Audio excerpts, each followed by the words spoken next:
What's the story, Morning Glory? What is the word? Hummingbird. Thank you so much for clicking on my channel and for joining me for this review of Life After Lockup, Season 4, Episode 47, Roses and Thorns. What I want to know is, what is the shooting schedule for this show? Because not when we met, because we met Cameron and Aris on Love After Lockup. But when Life After Lockup started, Aris was not pregnant. Now she's 4 months pregnant. What is the shooting schedule? How long do they shoot for? 6 months, a year? I thought it was just maybe 3 months. But she's already 4 months pregnant. And when they started Life After Lockup, she wasn't pregnant at all. So we're at least 4 months into it. Y'all, okay, I'm confused. Just like with, I don't know. It doesn't even matter. Let's just get into it. Cameron and Aris. So Cameron finally got himself a little job. He is a customer service rep, and I could not believe it because I'm glad that Cameron got a job. Let's start with the positives. I'm glad that he got a job, that he's going to have consistent income coming in. Wonderful. Kudos to him for that. But I just don't see him as a customer service rep type. I thought he would have gotten something where he worked with his hands, working at a warehouse, construction, maybe like stocking the shelves, maybe driving a Coca-Cola truck or something like that. I never would have pinned Cameron for doing customer service type of work, being on the phones. I never would have thought he would get a job like that. But it doesn't matter. At least he got a job. So Aris tells us that for some strange, stupid, dumb reason, they decided to stop taking birth control and she got pregnant immediately. Now the girl is 16 weeks pregnant. The people on this damn show, they move faster than lightning. They got married really fast. They moved in together really fast. He moved across the state for her really fast. Now she's 16 weeks pregnant. She's 4 months pregnant. Why? Why did y'all stop taking birth control? Because even when you have married couples who've been together a year, 2 years, 3 years, they take it, they're not going to rush into having a baby. You know what I'm saying? They're going to wait until their finances are stacked up, until they're in a comfortable financial position, living in the home that they want, maybe owning a home. Then they're going to start having a family. Y'all just moved to Florida. Y'all just got married. And now y'all made the conscious decision to stop taking birth control and to have a child with all the problems that y'all have. And Cameron working in customer. How long, like realistically, how long do y'all think Cameron is going to stay in customer service? Realistically, when he is of the streets, he's a hustler. He's an aspiring rap artist. He's used to that fast money. He's used to making his own hours, being in the studio all day, all night, whatever he wants to do, doing however he wants, living however he wants to live. How long do y'all think he's going to last doing customer service? Like I said, if he would have done something else that was more active, that kind of fast paced. Like I said, I can definitely see him doing like Coca-Cola delivery, being the one that delivers the Coca-Cola, or warehouse work or construction, something that's a little bit more fast paced, that he's more active in, not just sitting in front of a computer for 8 hours, with irate customers, talking to irate customers all day. Anyways, whatever. If he likes it, we love it, right? So now they're getting an ultrasound, and they're going to find out the gender. I am glad that we found out the gender right away, and it wasn't some long, drawn out gender revealing party. So they're both hoping to have a boy, but they end up having a girl. It's going to be a girl. And on top of all of that, her father and his sisters are going to be visiting them. So they're having a conversation about this. And Aris talks about how they need to make things right with her father, because her father was not happy that she had gotten married to an ex-inmate. And so Cameron was like, why do I have to make anything right? I don't even know the man. I've never met the man. What am I trying to make right? So then they get into kind of like an argument about that. Like, he's not understanding, why does he have to come to her father all apologetic? I'm so sorry. We didn't do things the right way. We didn't do things the way you wanted things to. And he's like, why do I have to do all of that? I didn't do anything wrong. In fact, everything I did was right. I got married. I moved in with you, took on your daughter. Now we're having a baby and I'm working. Where did I go wrong?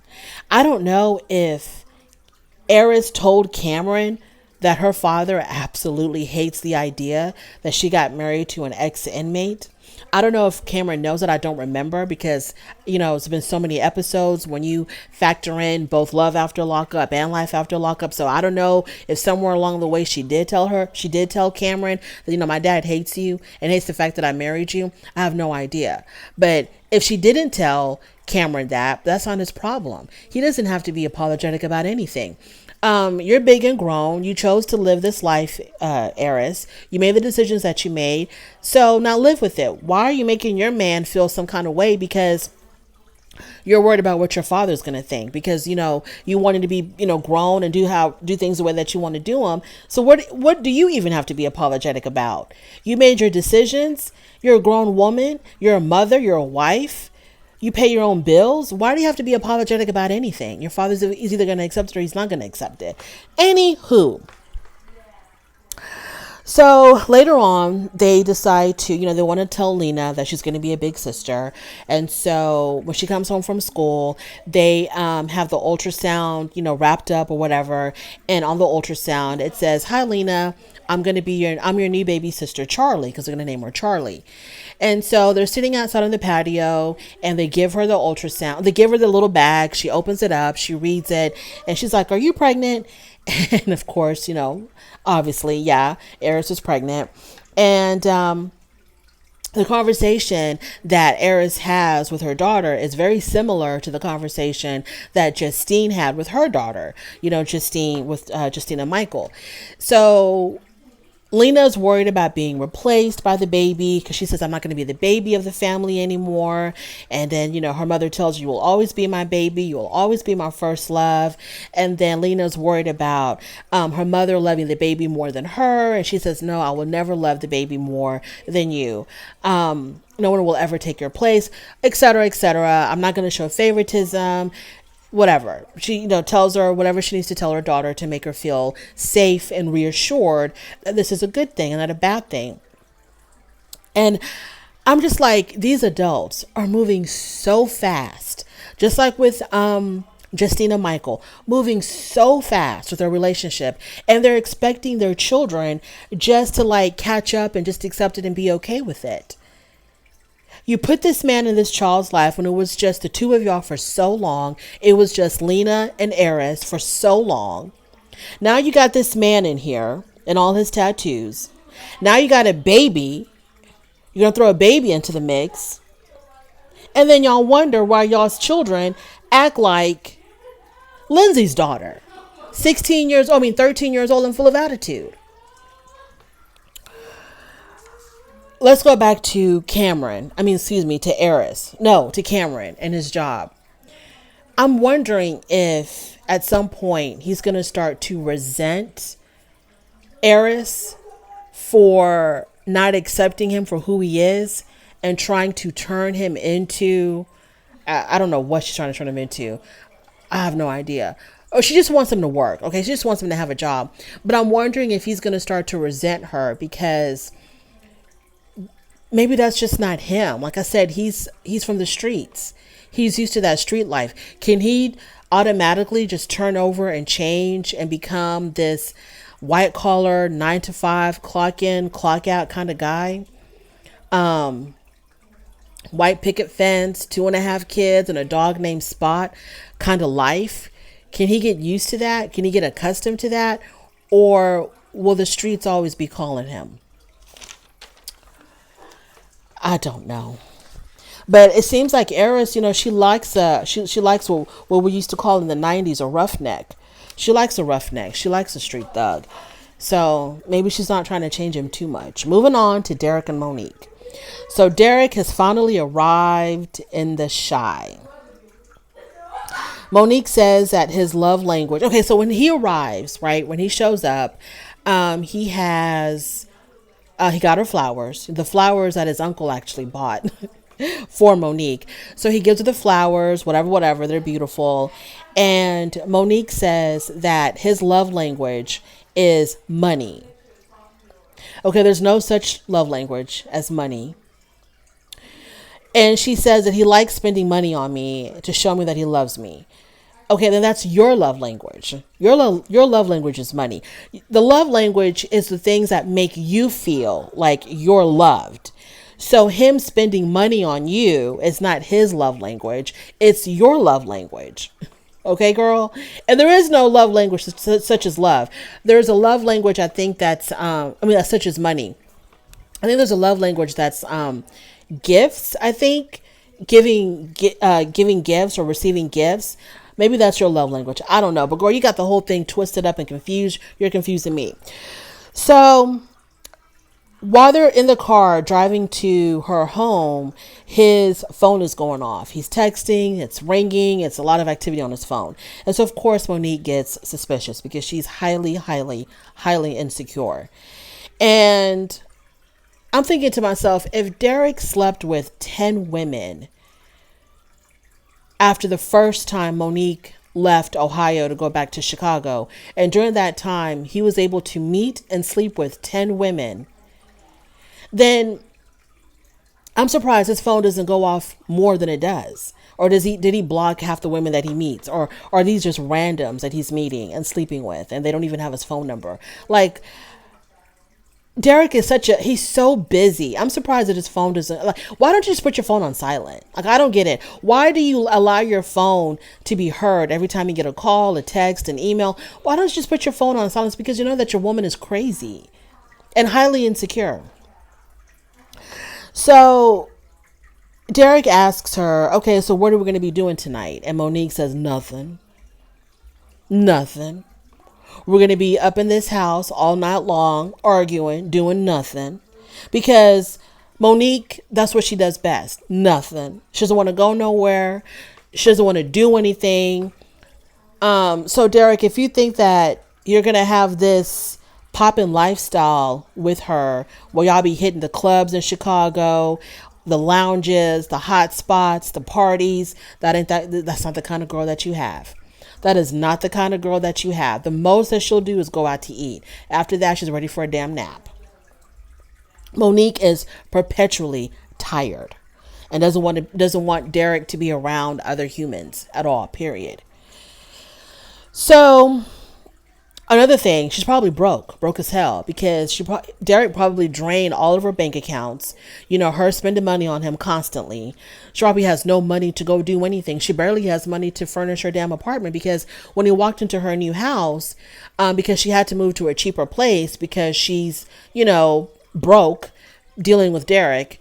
He was like, damn, where's all your furniture? And she's like, I just moved in. I'm pretty sure that apartment is going to stay just like that for the remainder of the show. The remainder of the season, that apartment is going to stay just like that, because these reality TV stars or reality TV people, they never furnish their houses. I don't know if these are temporary homes that the show allows them to film in, or their actual homes, but their houses stay bare. So, when Derek, when he steps out of the room, she starts rummaging through his bags looking for his phone. And while she's looking through his phone, he's trying to find a place to hide her engagement ring. So she wanted to know who was calling him while they were in the car. Derek brings her a full, huge glass of wine. I guess he wants her to doze off so he can go back to texting and calling whoever he was talking to, or whoever it was. He wants to get her nice and sleepy. And so they get into an argument about who Derek was communicating with, who's calling you, who are you talking to. She brings out her phone records because he is still on her phone plan. So she can see whenever he makes a phone call or whatever. So she's like, who are you talking to at 4 o'clock in the morning, at 4:15, at 4:18, at 4:30? Who are you talking to? As if he's going to tell her. And he's like, I'm not calling nobody. They're calling me. I don't understand why people want to live this type of lifestyle where you're constantly checking your partner's phone, who you talking to, where you been, where you at. Girl, if you're going to stay with him, which you clearly are, then drop it. Just drop the suspicious act, drop the investigative tactics, just drop it because you're going to stay with him anyway. Just because you told him to go sleep in the room, to go sleep on the couch or in the basement or whatever the hell, it don't mean that you're going to break up with him. Tomorrow he's going to be in your bed. Okay, after he says the right things and buys you whatever the hell he wants to buy you, or once you see that damn ring, he's going to be right back in your bed and you're going to forget about what's been going on his phone. And Derek, I'm going to need you to utilize the silent button. You can silence your notifications. So we don't have to watch an entire episode of you and Monique arguing about that damn phone because I'm sick and tired of it. I'm sick and tired of Monique and Derek constantly arguing about who is he calling, who's calling him, who is he texting, who's texting him. I'm done. He's got women. Okay, I wanted to say the other. He's got women. Okay, he's got women out there. He's got a whole bunch of women out there. He's talking to them. He's texting them. He's screwing them. He's got women, Monique. That's what it is. And we know that you know, and we know that you accept it. So why are we going through this stupid game of you acting all suspicious and acting like you're angry? You know what it is. You know exactly what it is. That's why you never want to go anywhere. You don't want to take him around nobody because you know he's just going to be getting more women. Is this what your relationship is all about? Checking phones? Arguing about text messages and who's calling who? Is that what your relationship is all about? That's the only experience that y'all have? Anyways, moving on to Amber and Puppy. Amber calls her parents and basically asks them for $50K because she wants to get into this bar business with her friend Ruben. And so her parents are like, oh, we don't know about that. You're going to have to really prove to us that it's really worth our money and worth our time. Moving on from there. Amber and TC, they're out running errands. The loss of the baby is the big elephant in the room for them. They've never really talked about it. Amber wants to talk about the feelings behind them losing their child. TC ain't about that. She tries to tell him, I'm depressed. I have low self-esteem. I don't like how I look. I'm going through a lot emotionally after we lost the baby, so on and so forth. And TC's like, well, just go to the gym and you'll feel better. He's a guy. What does he know about talking about emotions? And so TC really doesn't want to talk about it. He doesn't want to go deeper into, because TC probably feels like, he wasn't for her terminating her pregnancy. He wasn't for that at all.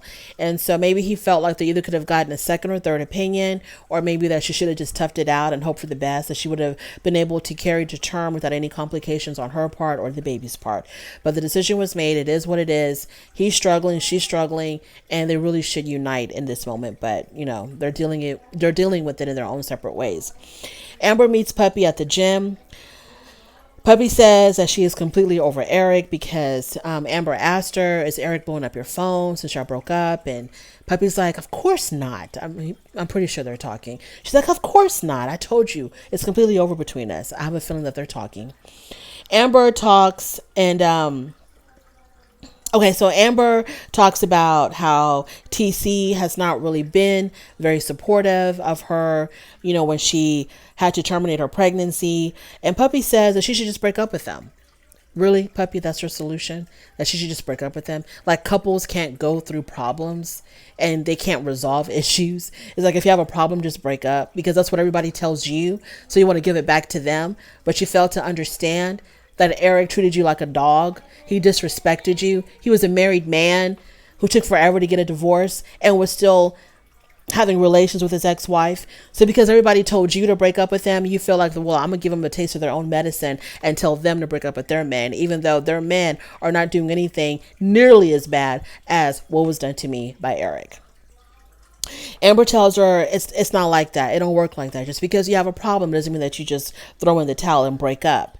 And she tells Puppy, I didn't go through all the stuff that you went through with Eric. Eric dogged you out. He continuously treated you bad. It's not like that with me and Eric. This is our one hurdle, our one issue, and we're going to just see how we navigate through it and make our decision after that. But, we're not just going to call it quits.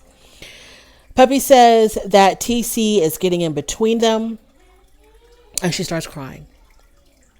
TLC, the powers that be, please give me one episode where Puppy does not cry. She starts crying because TC is getting in between them. She feels like she's losing her best friend because she was like, I couldn't even sleep on your couch when I needed you. I couldn't even sleep on your couch because of your boyfriend. Amber tells her, that's not my house. That is TC's house. He makes the rules. I gotta abide by them, okay? I'm sorry. He's got kids. He didn't want you and Eric in his home influencing his children. And Puppy was like, what am I going to do? Bring, blocks of drugs in his house? Is that what he thought I was going to do? They're arguing. They're going back and forth. And Puppy feels like TC has replaced her in Amber's life. Puppy calls Amber a narcissist, says that she can never admit when she's wrong. Amber leaves the gym. She runs out. Amber says that she's always been there for Puppy and her problems, which we have seen. We have seen that with our own eyeballs. Amber is always there for Puppy, but is Puppy there for Amber as much? I don't know. Puppy also says that Amber drinks too damn much. So I didn't know that Amber was having a drinking problem because Puppy mentioned it, and then later on her parents mentioned it. Because when she's outside, she gets a call from her parents. And they basically tell her that they're not going to give her the $50K. They don't think it's a good idea for her to start a new business because she's going through this, emotional stress. Amber tells her parents, if I had the business, I wouldn't be so into my problems. It would be a distraction from my problems if I was able to run this business. And so they also tell her, well, we don't agree for you to be working in a bar because you drink way too damn much. You have a drinking problem. We don't want you working in a bar. So now she's alone now with the whole $50,000 issue. She's going to have to try to apply for a loan or do something. Puppy comes out. Now it's nighttime. Like, goddamn, how long have you been out there, Amber? Puppy comes out. They talk. They make up. And then she's about to take Puppy to go see her house for the very first time. It is what it is. Puppy is just one of those people. Stuff changes. People evolve. You got to move on. You got to grow up. It's not going to be like the way it always was, Puppy, where it was you and Amber against the world. She's got a man. You've had a man. Stuff changes. You have to be your own person. Get a job, Puppy. Go to work. Get yourself together. Get your own place so you're not constantly dependent on a man, on Amber, on your mother, on Queen. Get your life together, girl. The time that you're going to be spending living at Queen's house, get a job, stack your paper, get your own place, start living this life that God has blessed you with. Instead of crying all the time, chasing some man down, wanting the friends around you to end their relationships just to cater to your needs and your problems. Come on, Puppy. You got to get it together. Everybody's growing up but you. Moving on to Taylor and Chance. Taylor and Chance. Chance has not told Taylor yet that he lost his job. So she has no idea. With the problems that they already have, with their arguing about who's calling, who's on his phone, who's texting him, all that nonsense, on top of their financial issues, at some point, Taylor's going to have to find out that Chance doesn't even have a job. So Taylor gets him, she tracks him, right? And she saw that he had gone to a bar while she was up all night with the baby. He was at a bar drinking. And so Chance is like, what's the big deal? I can do what I want. If I want to go to a bar, I'm going to go to a bar. So Taylor then, she grabs his phone and she starts looking through his phone and she sees that he's been messaging some chick named Tanya.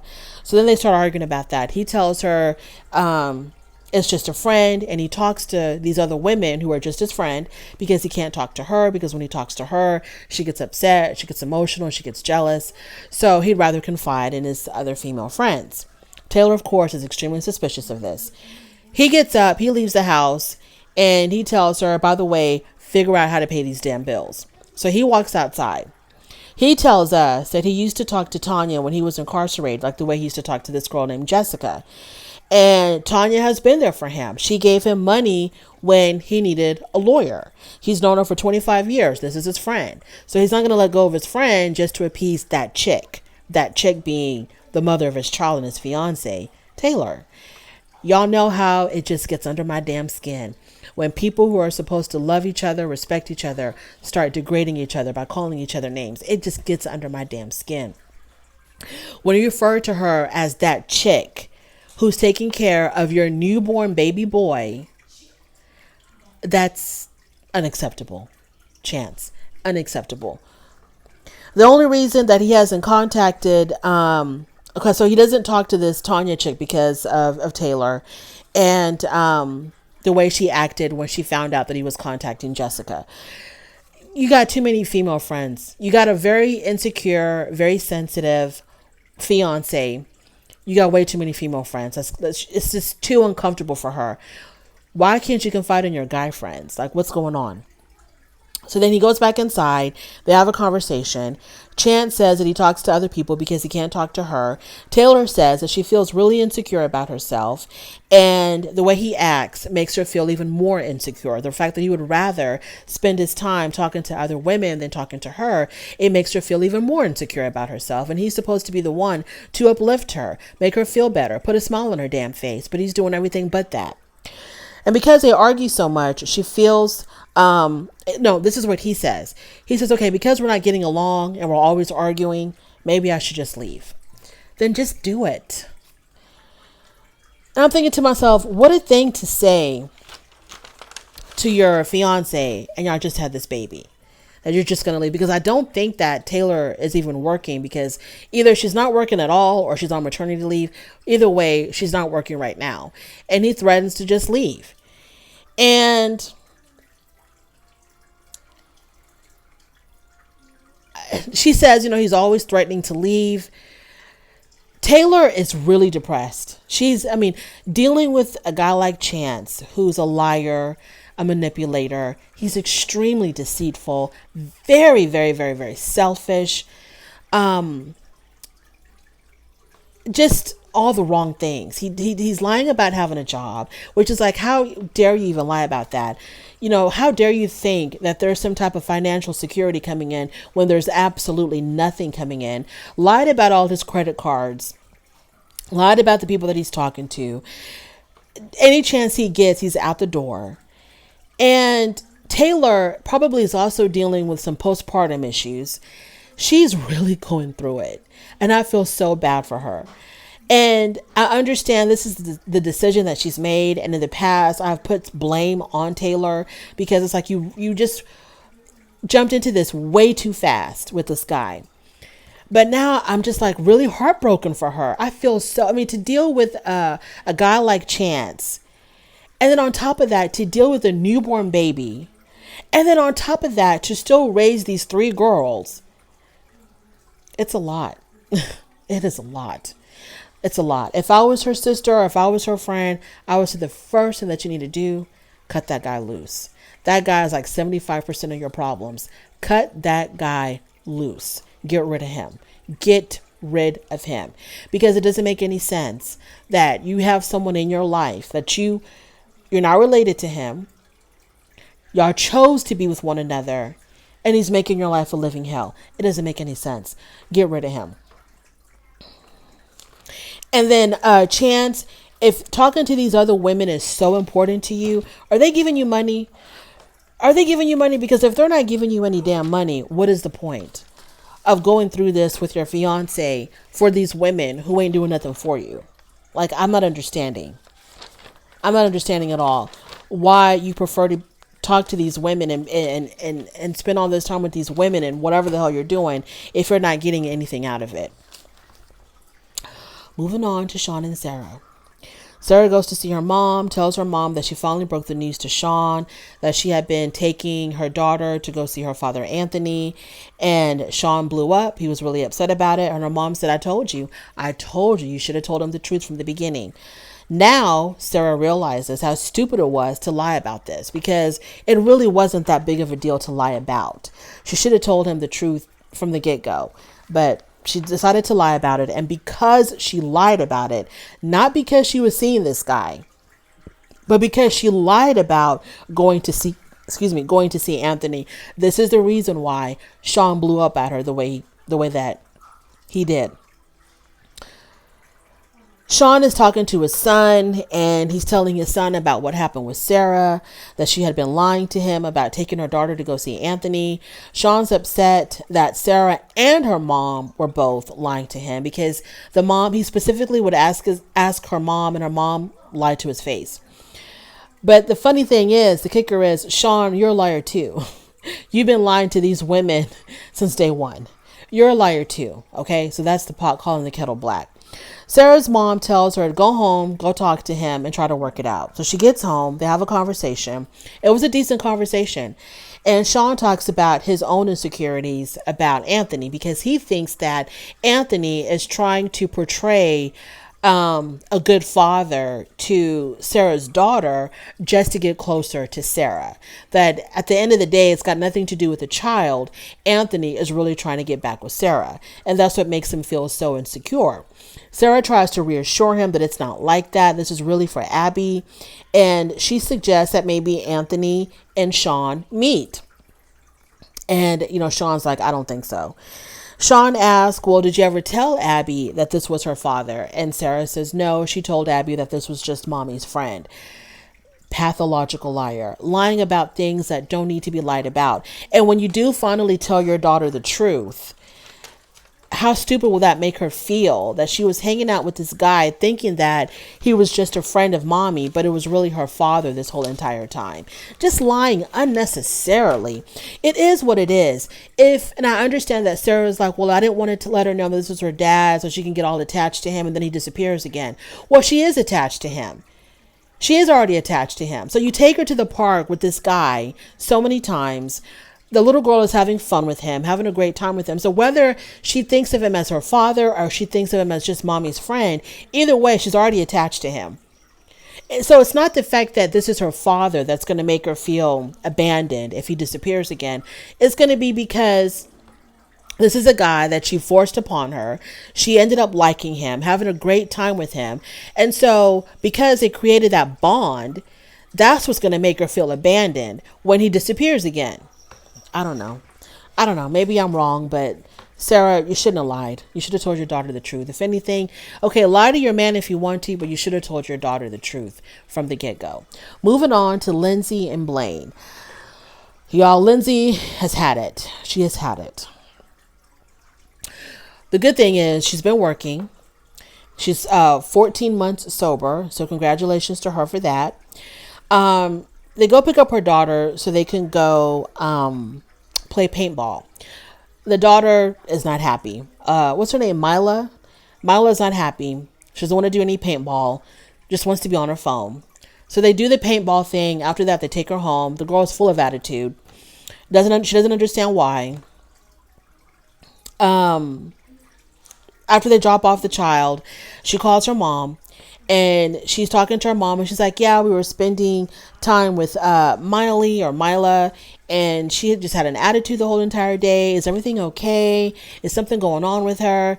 And her mom just is not having it at all. Her mom is not trying to have this conversation. Her mom is just like, I don't know. She's fine. I don't know. And I was like, what is going on with the grandmother? So when they get home, it's like everything has just been piling up on her because Blaine's not working. He does construction, but because of the weather, there's been no work. So he's not bringing in any income. Her daughter's full of attitude.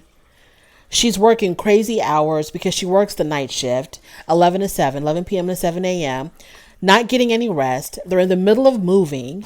So she's trying to get that together. So she's had it. She's about to explode. It's just too much on her. Welcome to real life. Lindsay, welcome to real life. This is what life is all about. Life sucks. I always say life is not for the weak.